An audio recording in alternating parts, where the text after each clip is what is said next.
Bonsoir chers téléspectateurs et à tous ceux qui nous rejoignent en ce moment sur la RTVC. C'est l'heure du Koumé News, votre bulletin d'information hebdomadaire. Les programmes s'enchaînent à Koumé base de l'œuvre, notamment avec la cérémonie de clôture de l'année académique 2020-2021 aux institutions académiques ZITIEF ici à Koumé le vendredi 18 juin dernier. Les détails à ce sujet seront développés dans la suite du journal. Nous allons également développer dans ce journal le bilan de la grande croisade d'évangélisation qui a récemment eu lieu à Douala. Et nous allons également développer des nouvelles de l'œuvre au Nigeria avec un compte rendu du travail accompli dans l'œuvre jusqu'ici par les étudiants qui ont été enflammés pour la conquête des universités à travers la nation après la dernière visite du leader et d'une équipe de dirigeants des jeunes conduits par les frères Washman et Patrice Niami. Voilà donc pour vous, chers téléspectateurs, un aperçu du programme qui sera développé pour vous ce soir. La suite dans un instant.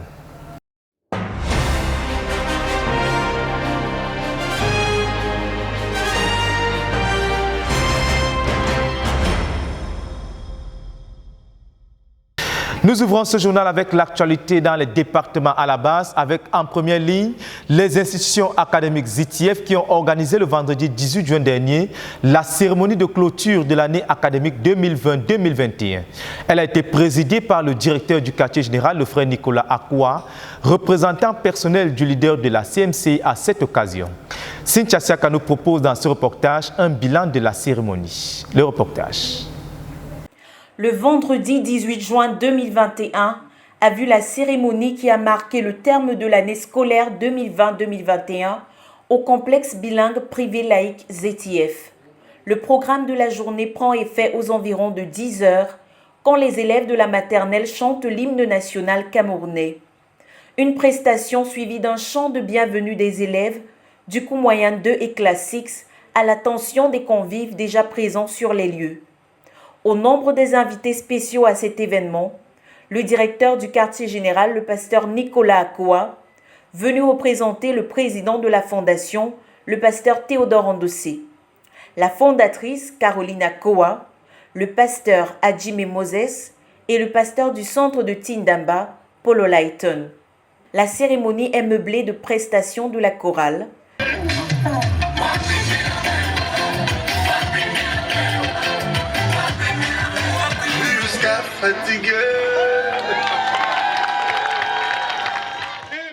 de playback,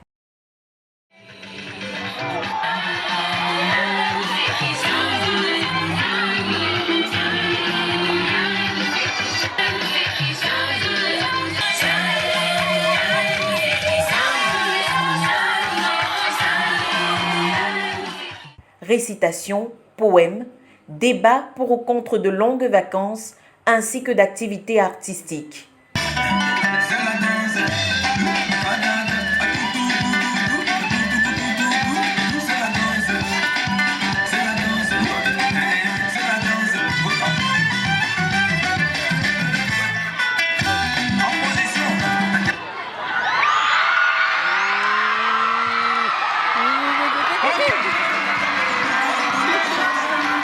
Après le discours du directeur, la parole est cédée ensuite au pasteur Nicolas Akoua, qui souhaite à son tour la bienvenue aux convives en qualité de représentant du leader. Il rappelle le but de l'école, qui est de bâtir l'homme en entier en lui inculquant des valeurs spirituelles et de l'excellence académique. À partir des passages bibliques de 2 Timothée 4, verset 16 et Actes 22, verset 3, il parle de l'apôtre Paul, qui a connu l'influence positive de sa mère et de son enseignant Gamaliel.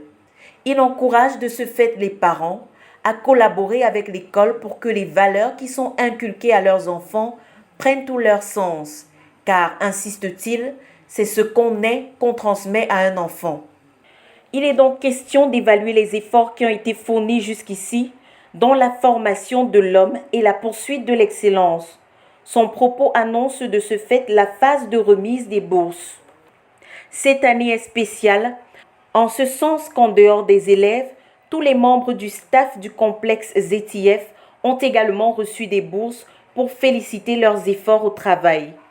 Pour ce qui est des élèves, ont été octroyées à l'école primaire 37 bourses d'excellence de 50 000 francs chacune, 24 bourses d'encouragement de 25 000 chacune et 13 bourses de miséricorde de 25 000 francs chacune. 2 prix spéciaux de sortie de 100 000 chacun ont été donnés aux élèves sortants. Une nouveauté, de même que les primes spéciales octroyées aux maternelles. Au collège aussi, un total de 33 bourses ont été octroyées, dont 18 d'excellence, 12 d'encouragement et 3 de miséricorde. Il faut préciser que les bourses nécessitent d'une moyenne de 15 sur 20. C'est la raison des efforts récompensés, c'est la raison de la joie qui se lit sur la plupart des visages. Il faut dire qu'au total, une centaine de bourses ont été octroyées. Ainsi s'achève cette belle célébration de fin d'année scolaire, non sans des rafraîchissements partagés aux parents et élèves. Que toute la gloire revienne au Seigneur. De Koumé pour la RTVC, je suis Cynthia Siaka. Le samedi 19 juin, le département des œuvres de miséricorde a organisé sa 4e retraite de travail pour le compte de cette année. Ils ont à cette occasion évalué le travail accompli depuis les 3 derniers mois et planifié les projets pour les prochains mois. Jacques Coutier nous donne les détails de cette retraite dans ce reportage. La 4e retraite du département des œuvres de miséricorde s'est tenue ce samedi 19 juin 2021 à Koumé. Une soixantaine de participants sont venus de Yaoundé, Douala, Nomédjo et Bertois pour cette rencontre de plus de 8 heures de temps. Le but de cette séance de travail était d'évaluer l'évolution des activités dans les sous-départements pendant les 3 derniers mois et de prier. Les ouvriers de Dieu de la Maison de l'Espoir, des foyers d'amour et des Hope Cliniques se sont retrouvés pour célébrer l'Éternel pour ses bienfaits au milieu d'eux. Ainsi, ils ont passé assez de temps dans l'adoration. Pendant 2 heures environ, ils ont été dirigés par Dr Giner dans les proclamations et les chants de louange. Par la suite, le chef du département a donné à l'Assemblée réunie un message d'exhortation. Il a révélé au sein rassemblé que Dieu est bon et il fait marcher toutes choses pour notre bien, pour l'accomplissement de tous ses desseins dans nos vies. La sœur Christiane Elombo a conduit les frères dans la prière pour le frère Théodore.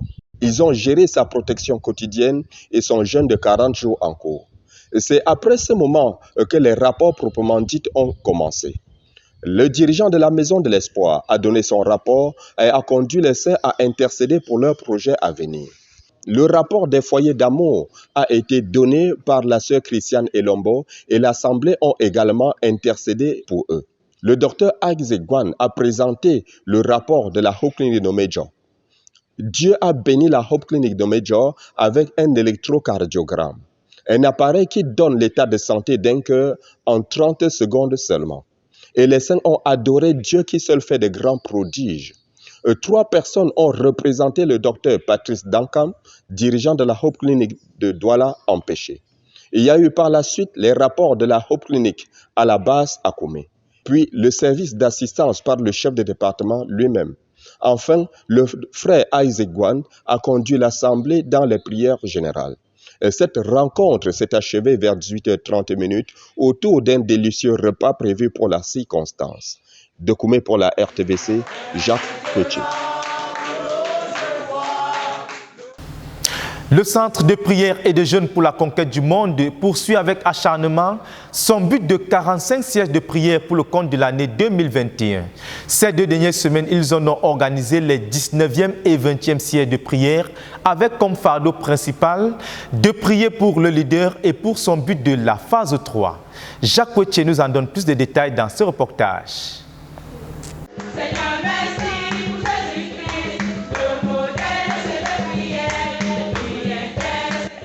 Le 19e siège de prière de l'année 2021 a été tenu par le Centre de prière et de jeûne pour la conquête du monde du 9 au 10 juin 2021. C'est un combat de 30 heures qui avait pour but de continuer d'intercéder pour que Dieu accorde aux leaders toutes les ressources physiques, émotionnelles et spirituelles dont il a besoin pour poursuivre son jeûne tout en rendant ministère.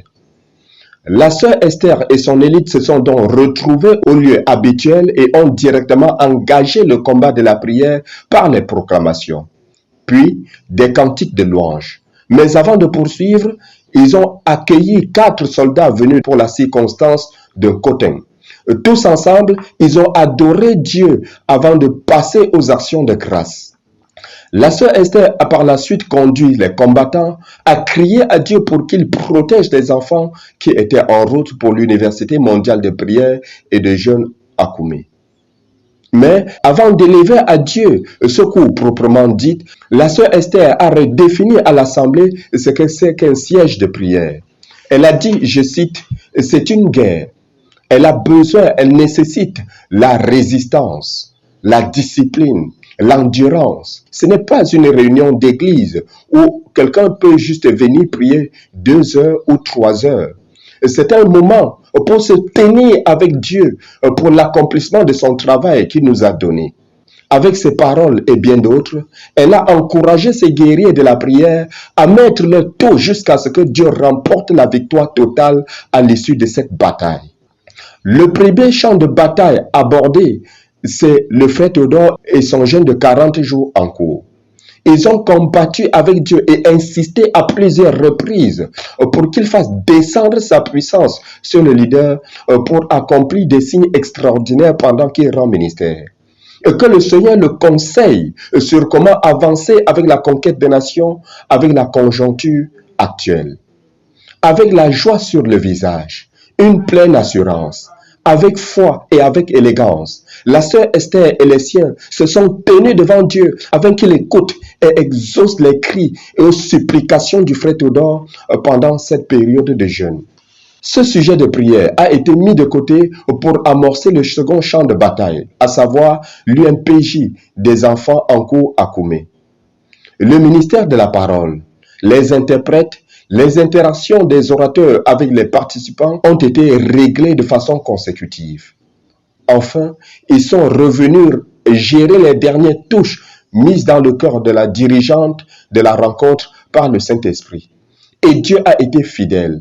Il a remporté une autre victoire. Et les soldats, tous ensemble, ont proclamé « Nous sommes des serviteurs inutiles.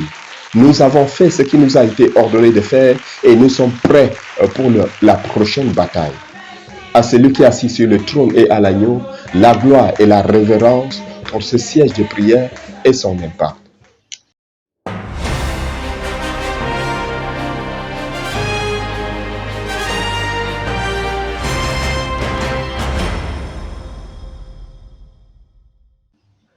Le Centre de prière et de jeûne pour la conquête du monde a organisé son 20e siège de prière de l'année du 16 au 17 juin 2021 à Koumé. Environ 123 participants de cette localité sont venus livrer cette bataille de 24 heures. Le but a été de continuer de fortifier le frère Théodore dans la prière pour qu'il puisse jeûner effectivement tout en rendant ministère au peuple de Dieu. Les lieux du rendez-vous ont donc été assiégés ce mercredi 16 juin dès 8 heures. La sœur Esther et les saints rassemblés ont reconnu l'autorité de Christ. Ils l'ont adoré en proclamant ses différents noms. Après l'adoration, il y a eu une série de témoignages sur l'impact des sièges de prière dans la vie des participants.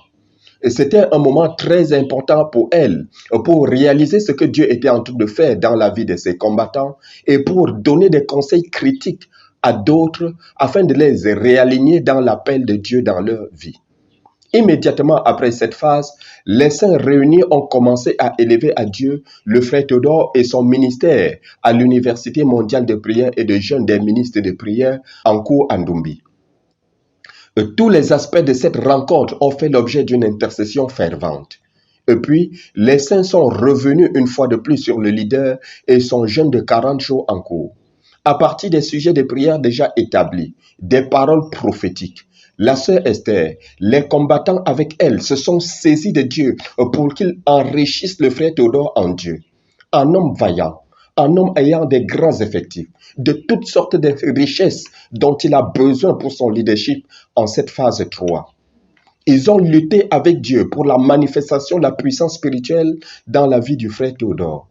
Enfin, ces guerriers de la prière ont géré aussi toutes les catégories de dirigeants du ministère. Les autres ministères, tels que la tournée du frère Jean-François Edogué en Guinée-Conakry, la retraite jeunesse-vie à Berlin, la première session de 28 jours de l'école de la connaissance et du service de Dieu des dirigeants d'église de maison, ont été réglés par ces vaillants héros. Et Dieu a été fidèle. La sœur Esther a mis fin à cette rencontre ce jeudi matin vers 8h55 et ils ont confessé tous ensemble, nous sommes des serviteurs inutiles. Nous avons fait ce qui nous a été ordonné de faire et nous sommes prêts pour le prochain siège de prière. À celui qui est assis sur le trône et à l'agneau, la gloire et la révérence pour ce siège de prière et son impact. Nous sortons à présent du quartier général et nous ouvrons la page de l'actualité dans les provinces spirituelles avec le Mayokani Danaï, où le dirigeant provincial a récemment effectué une tournée dans les églises à l'est de sa zone de conquête afin d'encourager les saints dans l'évangélisation, le gagnement des âmes et l'implantation des églises. Le bilan de cette tournée avec Yassine Bekolo. Le dirigeant de la province spirituelle du Mayokani et Danaï a effectué une tournée dans les églises qui se situent à l'est de sa zone de conquête dans le but d'encourager les saints dans l'évangélisation, le gagnement des âmes et l'implantation des églises. La première escale fut dans la localité de Toulon où il a salué les dirigeants. Moi, c'est le frère Hassan, le dirigeant du centre de Toulon dans la tribu de Guidguis. Comme je le disais, nous avons 15 assemblées dans l'arrondissement de Toulon, avec environ 50 églises de maison.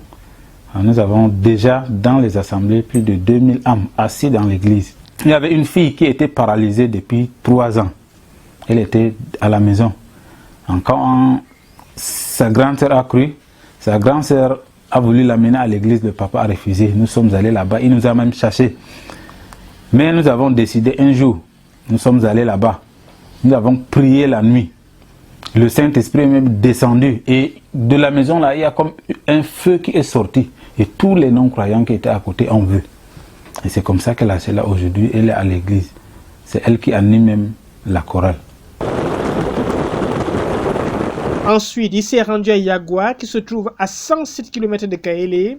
Il a notamment partagé sur le mot du frère Théodore pendant la Convention mondiale Koumé 2019, où il a invité le peuple de la CMCI à obéir au message des Bertois et à la prophétie de Santa Cruz. Certaines personnes qui ont pu poser des actes de vaillance et après, ils ont poursuivi la vaillance au lieu de poursuivre Dieu. Pendant que nous courons à gauche, à droite, on ne dort pas dans nos maisons. Il faut qu'on se rassure une seule chose, l'intimité avec Dieu. À Yagua, déjà, nous sommes environ une trentaine d'assemblées qui fonctionnent. Nous avoisinons déjà 200 dirigeants dans l'œuvre à Yagua. Présentement, nous avoisinons 200. Après Yagua, ils se sont rendus à Ognon, qui est situé à 40 km de Yagua.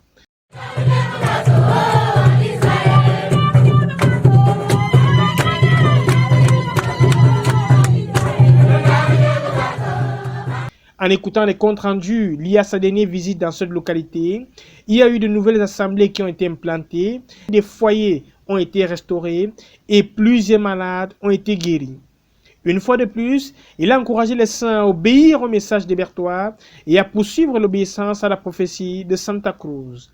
Ensuite, après 22 km, ils se sont rendus à Doshenka, qui se trouve à 9 km de la frontière avec le Tchad. Là-bas, il a enseigné sur le message de Bertois et notamment sur les choses négatives qu'il faut ôter de son cœur et de sa vie pour recevoir la plénitude du Saint-Esprit, comme ce fut le cas de la reine Esther qui s'est préparée pendant 9 mois juste pour rencontrer le roi. Je réponds au nom de Douala Michel. Ici, c'est l'arrondissement de Dachenka. Il y a 37 localités. Et 11 assemblées de maisons. Et 60 dirigeants. Ensuite, ils se sont rendus à Tachibali, qui se trouve à 40 km de là, pour encourager les saints et saluer les dirigeants le long du chemin. Ensuite, rendus à Djiglao, qui se trouve toujours à 30 km de cette localité, les dirigeants ont organisé toute l'église en équipe de conquête pour se lancer dans l'évangélisation, le gagnement des âmes et l'implantation des églises. Et le pasteur Loncio d'exhorter tout le monde à suivre le mouvement de l'église de peur que ceux qui sont oisifs ne risquent plus d'avoir la possibilité d'être un dirigeant parce que toute la localité sera conquise à Jésus-Christ. Ensuite, ils ont pris le chemin retour pour Kaélé, où sont venus retrouver les saints en prière. Seigneur, nous te supplions que tu crées dans nos cœurs la haine contre l'ingratitude envers les employés. Au nom de Jésus, Amen. Amen. Nous bénissons le Seigneur pour les saints et les dirigeants dans le maillot Kani et Danaï qui sont résolument engagés dans l'évangélisation, le gagnement des âmes et l'implantation des églises. Nous avons déjà traversé 150 000 et nous avons aussi déjà traversé 500 assemblées de maisons. Et je pense qu'avec ceci, les frères sont en train de se battre. Et ce qui nous fait aussi avancer, c'est que nous avons organisé même les chambres de prière. Chaque dirigeant vient maintenant à la chambre de prière et les 2 jours qu'il vient avec sa femme et tous ceux qui sont dans sa maison pour prier. Louez l'Éternel car il est bon, car sa miséricorde durera toujours. Pour la RTVC, je suis Yassine Bekalo.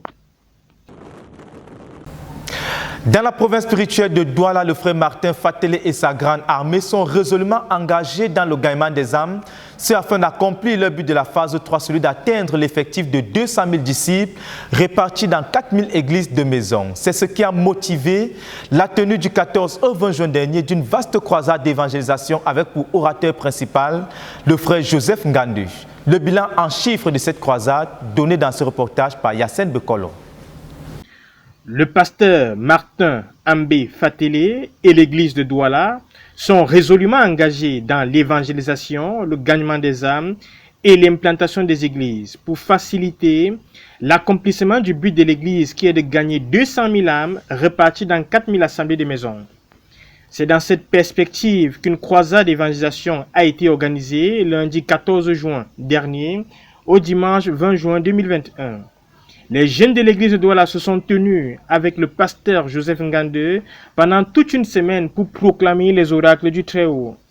Il faut préciser que les jeunes de l'église de Douala ont préparé cet événement avec une croisade de prières et de jeûnes, période pendant laquelle 1128 personnes ont participé. Et tous ces 2 jours-ci, les 2 premiers jours, nous avons effectivement remarqué la présence de Dieu qui s'est manifestée par le salut d'un grand nombre de personnes, qui s'est manifesté par des guérisons multiples. Ils ont ainsi pu susciter 59h35 de prière et 675 jeûnes, des jeûnes partiels, des jeûnes complets allant de 1 à 9 jours. Ainsi, tous les soirs, le rôle principal du centre chrétien de Ndoksimbi est pris d'assaut par une foule d'invités et des saints de l'église de Douala. Au cours de ces rencontres, l'orateur principal, le frère Joseph Ngandu, entretient les participants notamment sur l'amour de Dieu à travers l'œuvre de la croix et le besoin d'un retour à Dieu par le biais de la repentance. Après avoir minutieusement examiné ces éléments, des dizaines de personnes répondent favorablement au message en acceptant Jésus-Christ comme leur Seigneur et Sauveur. De même, de nombreux rétrogrades décident de revenir à la maison paternelle. En outre, plusieurs personnes dans l'église qui menaient une double vie ont pris l'engagement de se donner entièrement au Seigneur. Après quelques temps de conseils à l'endroit des nouveau-nés, le pasteur Joseph Ngandu, entouré pour la circonstance des pasteurs Séraphin Tambo et Antoine Kala, procède à la guérison des malades, la délivrance des captifs et le brisement des malédictions, afin d'être en phase avec Matthieu chapitre 4, versets 23 à 24. Ainsi, chaque soir, de nombreuses personnes reçoivent instantanément la guérison, les démons sont chassés, les captifs sont libérés. Gloire à Dieu. Le péché nous éloigne de Dieu. Le péché brise la relation avec Dieu. Le péché entraîne l'homme dans la mort. Le péché entraîne l'homme dans la maladie, dans la malédiction, dans la souffrance. Le péché sépare l'homme de son Créateur, en sorte que Dieu ne peut plus t'écouter, Dieu ne peut pas agir dans ta vie, Dieu ne peut pas te sauver.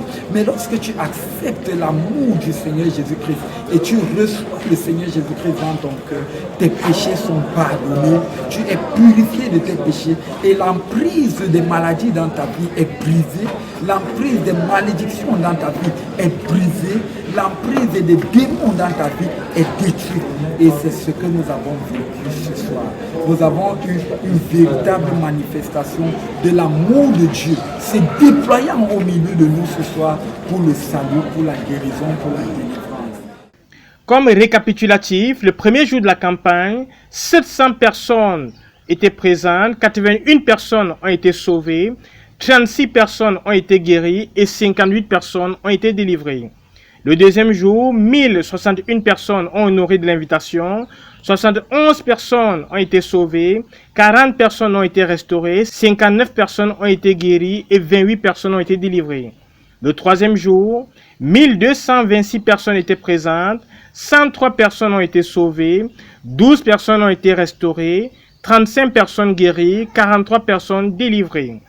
Le quatrième jour, 1312 personnes étaient présentes, 76 personnes ont été sauvées, 262 personnes ont été restaurées, 75 personnes ont été guéries, 25 personnes ont été délivrées. Le cinquième jour de la croisade, c'est-à-dire vendredi, 1871 personnes ont été présentes, 129 personnes ont été sauvées, 39 personnes ont été restaurées, 52 personnes ont été guéries, 59 personnes ont été délivrées. Le sixième jour de la croisade, 1900 personnes étaient présentes, 94 personnes étaient sauvées, 63 personnes étaient restaurées, 231 personnes étaient guéries, 67 personnes ont été délivrées.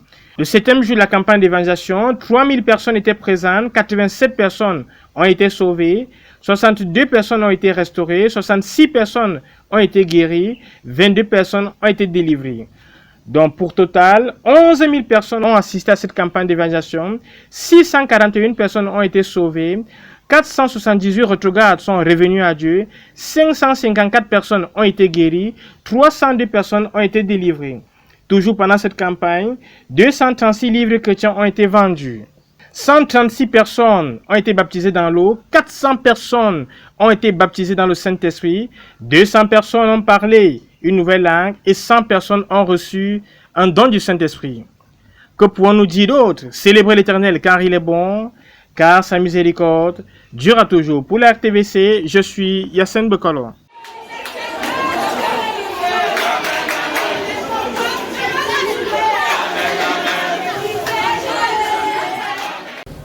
À présent, des nouvelles de l'œuvre dans les nations avec le Nigeria où la main de Dieu s'est puissamment déployée au travers du mouvement des jeunes et des étudiants qui a lancé depuis déjà quelque temps une vaste croisade de gagnement des âmes et de pénétration des universités à travers la nation.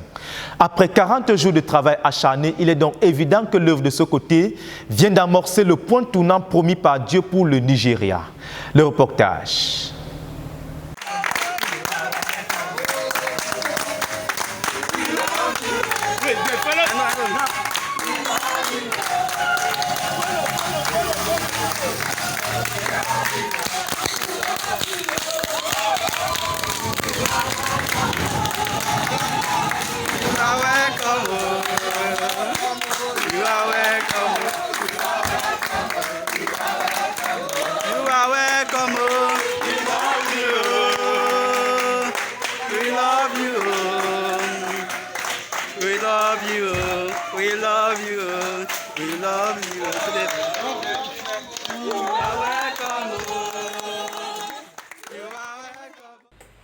Le 27 avril 2021, une retraite transformatrice de 3 jours a eu lieu au Nigeria, réunissant environ 253 jeunes et étudiants.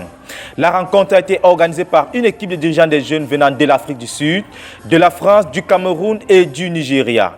Durant la dite retraite, environ 100 invités ont été conduits au Seigneur Jésus et à l'issue de cela, les dirigeants des jeunes et étudiants présents ont été enflammés pour la conquête des étudiants. Comme résolution immédiate, les dirigeants présents ont planifié pénétrer rapidement 50 universités avec comme slogan « No retreat, no surrender », pour le dire en français, pas de retraite ni capitulation. But notwithstanding, the rain will not hinder us. No retreat, no surrender. Et pour les 40 jours suivant cette retraite, une opération de conquête rapide motivée par un fardeau pour les perdus et soutenue par la grâce de Dieu a été lancée. En réponse au travail dur, persistant, appuyé par la prière et le jeûne, Dieu a béni les dirigeants sur le terrain avec des résultats extraordinaires, par de nombreuses portes ouvertes. Au total, 3012 personnes ont été atteintes avec l'évangile et 1152 ont accepté Jésus-Christ dans leur cœur. À ce jour, environ 450 d'entre eux ont déjà intégré les églises dans notre œuvre dans 25 localités réparties dans 15 États du Nigeria. Et durant ces 40 jours, 6 nouvelles églises ont été implantées, un total de 420 copies du livre L'amour et le pardon de Dieu, ainsi que 11 455 traités ont été distribués jusqu'ici dans les 15 États déjà pénétrés. Ajoutez à cela, 55 groupes d'études bibliques ont déjà été implantés. Dieu a également permis aux équipes de conquête de pénétrer 25 grandes institutions avec l'Évangile, au nombre desquelles 13 universités d'État, dont l'Université de Calabar, l'Université de Jos, l'Université d'État de Cross River, l'Université d'Abuja, l'Université de Port Harcourt, l'Université fédérale de technologie et l'Université de l'État de Lagos, pour ne citer que celle-là. En outre, 3 écoles supérieures polytechniques ont été pénétrées, ainsi que 9 écoles normales supérieures. Pour ce qui est des écoles secondaires, un total de 17 lycées et collèges ont été pénétrés jusqu'ici. Tout compte fait, 41 institutions académiques ont déjà été pénétrées. Dans l'état de Ngombe au Nigeria, 50 convertis se sont engagés à être formés comme missionnaires pour le travail parmi les étudiants dans leur institution pendant qu'ils sont encore à l'école. Ainsi, par la grâce spéciale de Dieu, il va y avoir une session de formation missionnaire à l'Université d'État de Ngombe du 18 au 20 juillet prochain. Le frère Patrick Nanga voyagera pour rencontrer le frère Abel Oinane pour le décollage de cette formation. Les jeunes, tout en poursuivant ce travail, ont commencé à épargner pour préparer leur prochaine retraite planifiée au mois de décembre, avec pour objectif de réunir au moins 2600 étudiants qui auront été gagnés et faits disciples. Et jusqu'ici, 135 000 naira ont déjà été épargnés pour cette rencontre. Un autre miracle que le Seigneur a opéré est que le secrétaire de la Nigeria Fellowship of Evangelical Students, en abrégé NIFES, et leur président national ont assuré au frère Abel, notre missionnaire travaillant dans l'état de Ngombe, un hébergement dans les 36 états de la fédération, chaque fois qu'il a l'intention de s'y rendre pour une mission. Et d'un autre côté, les missionnaires, le frère Obiora et la sœur Christy, envoyés à Abuja par notre leader, le frère Théodore Andossé, se sont déjà installés. Et le travail dans ce territoire de la capitale fédérale a été pris en charge avec un haut niveau d'agressivité. Nous ne sommes en effet rien d'autre que des crayons dans la main du Créateur. À Dieu soit la gloire pour toutes les portes ouvertes. C'est un compte rendu de Ryan Thompson, traduit et lu pour vous par Dan Josué Mouloula Bekoum pour la RTVC. Nous refermons la page internationale avec des nouvelles de l'œuvre en Côte d'Ivoire où le pasteur Boniface Meigné poursuit avec sa tournée nationale. Il a cette fois visité la région de Ouorodougou qui organisa à cette occasion sa première convention régionale dans la ville de Séguéla. C'est un reportage de l'équipe de la RTVC en Côte d'Ivoire.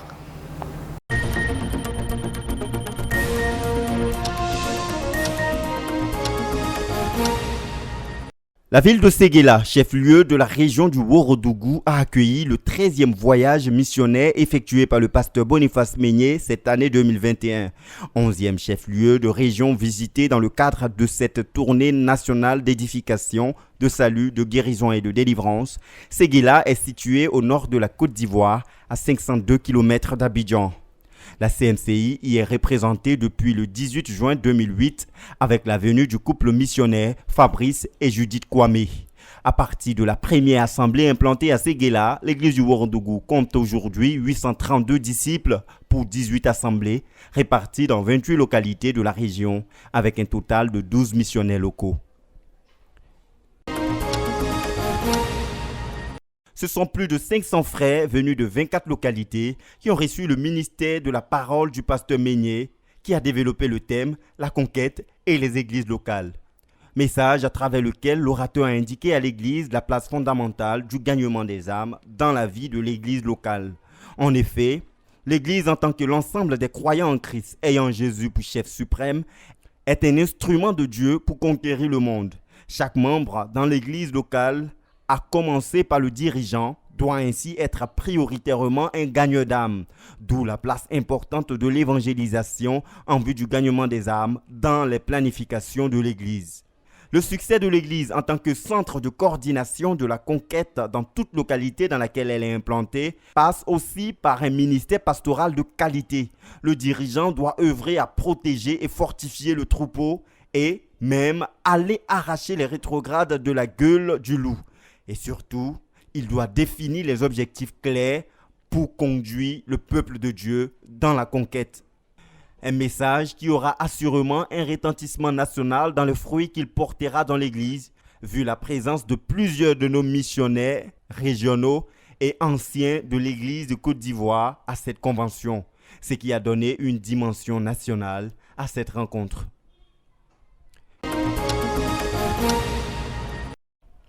Étant donné qu'on ne peut parler d'église sans parler des croyants en Christ, il était primordial pour le pasteur d'incliner une articulation de son message sur le chemin pour devenir un vrai croyant en Christ et donc un membre de l'église. Le croyant en Christ, c'est quelqu'un qui a abandonné tout péché après la repentance et a cru en Jésus-Christ comme son Seigneur et Sauveur. Des précisions qui ont convaincu plusieurs de ceux qui n'étaient pas encore convertis d'abandonner les voies de la rébellion pour devenir croyants authentiques en Christ. On enregistre au total des 3 jours 143 âmes gagnées à cette convention. Aussi, les enfants constituant l'Église de demain, leur enracinement dans les voies de Dieu dès leur bas âge est déterminant pour l'avenir de l'Église. Le pasteur Meignet lance donc l'appel aux parents, les invitant à consacrer leurs enfants à Jésus. En réponse, on dénombre 159 enfants donnés par leurs parents au Seigneur Jésus.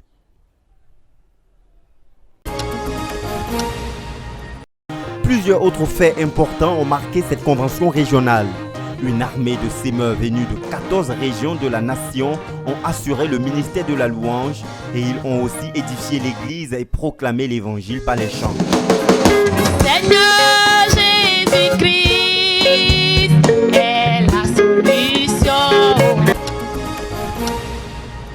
La région du Ourodougou a également vu l'ordination de ses 4 premiers anciens à l'occasion de cette convention régionale. Il s'agit des frères Kwame Basile, Méan Timothée, Diomandé Mohamed et Tano Anissé. Après leur ordination, ils ont reçu des dons de livres de la part des anciens et des missionnaires présents à ce programme.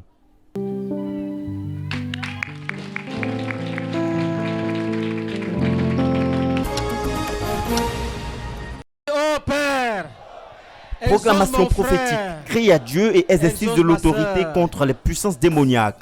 C'est un moment d'intercession et de combat spirituel qui a mis fin à cette convention régionale. Occasion marquée par plusieurs démons chassés.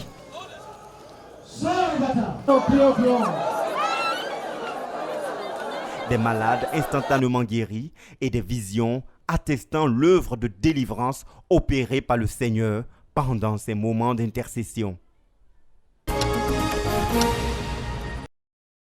Des sorciers délivrés, des alcooliques, des masturbateurs libérés du joug du péché, des malades guéris, des esprits démoniaques chassés. Il y avait de quoi célébrer la victoire de Jésus à cette première convention à Séguéla. Commençons déjà le vendredi avec le témoignage de la sœur Elisabeth.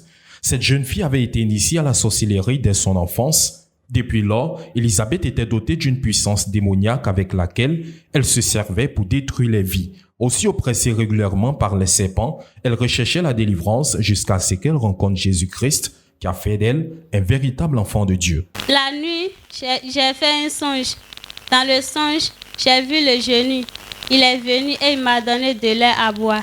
Depuis ce jour, je voyais si quelqu'un vient vers moi, s'il a quelque chose dans son cœur, tout ce qui est en lui, je vois. Après ça, maintenant, j'ai commencé à voir, si je suis assise, je voyais les serpents autour de moi. Les serpents viennent coucher avec moi, tout ça. Quand je suis partie au pays, les serpents venaient derrière moi chaque jour. Chaque jour que Dieu fait, ils venaient derrière moi. Et j'ai demandé à mon papa, j'ai dit, papa, pourquoi à chaque arrière, quand moi je suis assise, je vois les serpents autour de moi. Il dit, où tu es là, tu ne sais rien. Où tu es là, tu t'es marié avec serpent et tu ne savais pas. C'est dans ça que je suis venue à Mankono et ils m'ont prêché l'évangile. Quand j'ai accepté, je me suis repentie et je me suis baptisée. Après mes bruisements, je n'ai rien vu encore. Le Seigneur visitera également Koulibaly, prédicateur et responsable dans une dénomination chrétienne. Il vivait dans la masturbation et dans l'alcoolisme. Impossible pour lui de prêcher sans avoir d'abord consommé les boissons alcooliques, car pour lui, cela représentait sa source d'inspiration. Aujourd'hui délivré du péché, il nous partage son histoire avec Christ, tout en mentionnant que sa source actuelle d'inspiration est désormais le Saint-Esprit. Après, j'ai commencé à aller à l'IBC. On m'a établi en tant que dirigeant et en même temps, je pouvais prêcher. Pour quelqu'un qui a consommé l'alcool, parce que moi, j'ai tiré mon inspiration de l'alcool. Tant que je n'ai pas bu, comme je suis en train de le faire, je ne pouvais pas m'arrêter devant des gens. Et les gens trouvaient que j'étais inspiré. Et moi seul connaissais ma source d'inspiration. Quand je me retrouvais en classe, même à l'école, en classe, je pouvais sortir, demander la permission, aller en brousse, aller me masturber.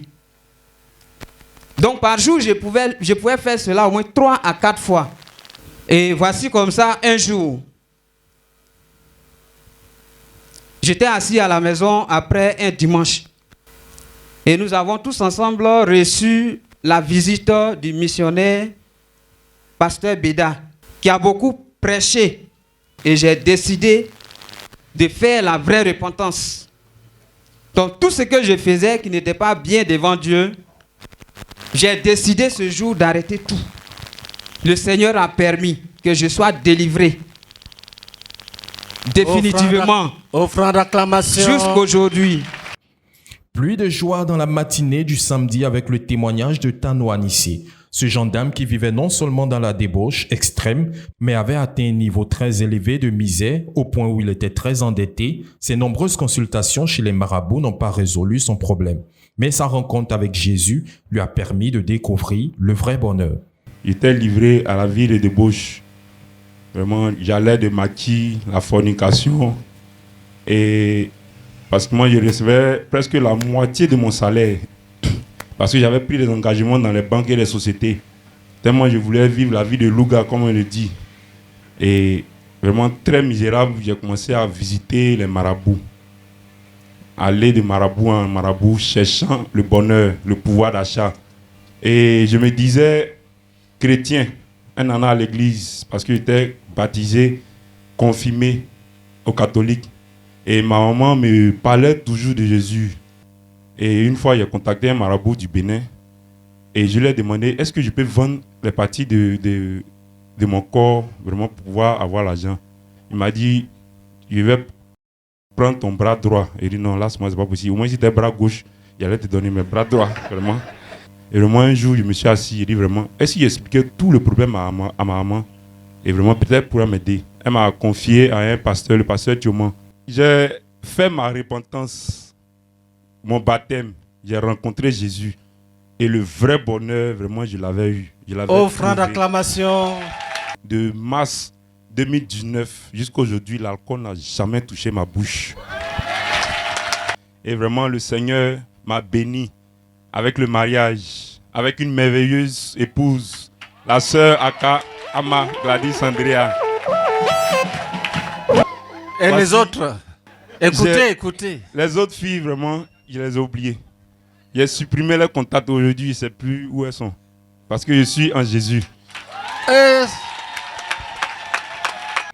Anissé a eu la grâce de se marier, mais il souffre de l'oligospermie. Il ne peut faire d'enfant selon le diagnostic médical. Mais il démontrera devant cette réalité qu'il est un homme de foi. Il avait la convention d'Alois. Si le pasteur Meunier passe à côté de moi, vraiment, il sait que je serai guéri. Et vraiment, comme Dieu est un grand, il est passé à côté de moi, il a repassé. Vraiment, je suis sorti de la convention, je suis venu dire, je suis guéri. Après ce pas géant de foi posé, son épouse lui décide de donner la somme de 100 000 francs pour le site d'Atiekwa pour leur enfant qu'il croit être déjà là. La suite n'est que de bonnes nouvelles. Et vraiment, la semaine qui a suivi, vraiment, Dieu s'est manifesté. Elle a commencé à avoir les symptômes, les vomissements, et le Seigneur nous a bénis avec une grossesse. Il faut souligner que le frère Tano Anissé a été ordonné ancien de l'église de Séguéla. Des cris de victoire qui seront encore renforcés avec le puissant témoignage de Diomandé Marie-Paul. Plongée dans la débauche, elle se voit mystérieusement possédée par un esprit de mari de nuit. Sa vie va davantage s'enfoncer dans la débauche jusqu'à ce qu'elle tombe enceinte. Sollicitant l'aide de sa mère qu'elle avait rejetée, Marie-Paul va faire la rencontre avec Jésus. Une belle rencontre qui transformera authentiquement sa vie. J'ai eu un songe. Et dans le songe, j'étais dans un jardin, en tout cas joli, avec les fleurs. Et en ce moment, je sortais avec un homme. Et c'était l'image de l'homme qui était là. Il m'a demandé, tu veux me marier, ma chérie? J'ai dit oui. Je veux te marier. Et c'est comme ça, il a pris mon doigt dans le songe et il a mis la bague. Frère, quand je me suis réveillée, ça c'était un songe. Et quand je me suis réveillée, effectivement, la bague était à mon doigt. J'ai commencé à aller de garçon en garçon. Avant, je faisais, mais c'était un peu moins. J'ai constaté une grossesse. Les difficultés ont commencé encore. Je me suis retournée maintenant vers ma pauvre mère. Elle a croisé la CMCI. Et quand elle a croisé Jésus, elle est venue me parler et dit, on s'est trop promené. Et un jour, il y avait une veille. Je suis partie à la veille parce que j'allais rester seule à la maison, j'ai peur. Vraiment, quand le pasteur a commencé à prêcher, je me suis sentie malheureuse. Et j'ai fait le jeûne. Quand on a fini mon baptême, un dimanche après le culte, on a fini mon baptême. Et j'allais me coucher. Le lundi matin, le père de mon enfant m'a appelé. L'auteur de cette grossesse que porte Marie-Paul a enfin assumé ses responsabilités après 7 mois de silence et de refus. Après ce premier miracle, il va se convertir à Christ en quittant l'islam, l'adoptera par la suite, mais l'esprit de Marie des nuits étant toujours dans la vie de Marie-Paul, le couple va connaître d'énormes difficultés dans leur relation. Mais le Seigneur va manifester sa puissance dans leur vie en délivrant Marie-Paul de cet esprit méchant à l'occasion de la croisade pour le renversement des principautés personnelles et familiales de 2018. Et vers la fin, j'ai eu un songe, où dans le songe, l'homme en question est venu. Et quand il est venu, il dit, on a fait mariage légal, mais on n'a pas fait la dot. C'est comme si c'est pas chose. Donc je suis venu pour faire la dot. Et les choses de dot là, paille, tout ce qu'on demande chez nous, il a envoyé conteneur, camion. Et je lui ai dit que moi, je suis déjà mariée, ils ont déjà fait ma dot, je suis déjà mariée. Et j'ai appelé ma maman, j'ai dit, viens, maman, donc nous deux, on a commencé à le chasser, on l'a chassé jusqu'à... Et puis la fille, elle est partie, je me suis réveillée. Depuis ce jour, j'ai retrouvé l'homme que j'ai marié. Amen. De 2018 jusqu'à aujourd'hui, mon mari et moi, c'est la paix. Est-ce qu'il est là? C'est la joie. Offrande d'acclamation. Gloire à Dieu. Moi qui me pommadais avec huile, maintenant, c'est lui-même qui achète ma pommade. Il achète tout. Une victoire du Seigneur qui sera aussi célébrée avec des dons en livres de plusieurs frères au couple Diomandé. Notons aussi que le Seigneur a élevé le frère Diomandé en l'ordonnant comme ancien de l'église de Séguéla. La puissance salvatrice, transformatrice et libératrice du Seigneur est pleinement à l'œuvre dans la CMCI en Côte d'Ivoire. Encore aux nombreux miracles observés dans plusieurs régions s'ajoutent ceux de l'église du Worodougou, preuve de l'assistance indéfectible du Seigneur à l'égard de nos missionnaires en Côte d'Ivoire.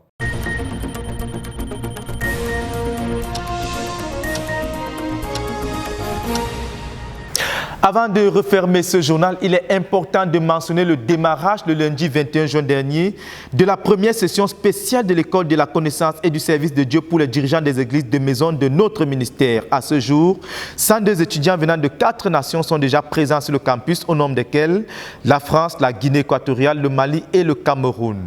C'est donc là un aperçu du démarrage de cette session spéciale de l'école de la connaissance et du service de Dieu des dirigeants d'églises de maison qui vous sera détaillé dans notre prochaine édition du Koumé News la semaine prochaine. Chers téléspectateurs, nous sommes donc parvenus au terme de cette présentation. Restez connectés sur la RTVC pour la suite des programmes et rendez-vous la semaine prochaine pour la prochaine édition du Koumé News.